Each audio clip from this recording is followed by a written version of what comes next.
Bismillahirrahmanirrahim. Allah'ın rahmeti, Allah'ın bereketi hepimizin, bütün insaniyetin üzerine olsun. Aziz kardeşlerim, aziz vatandaşlar, bizim dün devletimizin buradaki başlıkların aldıkları kararına göre, verdikleri malumatına göre koronavirüs hastalığının Kırım'da da peyda olması sebebinden bugün sizlere ve bütün Müslümanlara, bütün insanlara bizim bugünkü yapacak müracaatımız bu. Elbette ki en birinci bütün Kırım'daki olan camilerimizde cuma namazları toktatılacak, kapatılacaktır. Çünkü en çok insanların yüzlerce, 500'lerce, binlerce insanların toplanan bir yeridir. İşte bu sebepten, bu hastalık sebebinden cuma namazlarımız 3 haftaya toktatılmakta.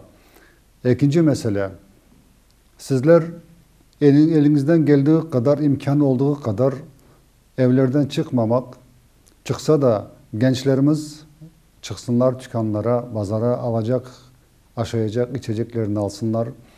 Kart olan analar, babalar, dedeler, bitaylar mutlaka evlerden çıkmasınlar. Çünkü eşitliğimize ve aldığımız, gördüğümüz malumata göre en çok tesiri olan kartlarımıza, onlara tez vakitte ulaşan ve geçen bir hastalıkmış. O sebepten onlara yardımcı olmanıza, sizlere, gençlerimize rica ettik. Eğer komşularınız kimsesi olmayan, bala çağası olmayan kart komşularınız olsa, bildikleriniz kart insanlar, tanışlarınız mutlaka onlara da yardım etiniz. Aşıyacağını, içeceğine mutlaka yardımcı olunuz, getiriniz, onları da evlerinden çıkmasınlar. Bu meselede elbette ki bizler gelecekte de alan malumatlarımız, yeni bir haberlerimiz olsa mutlaka haber edeceğiz.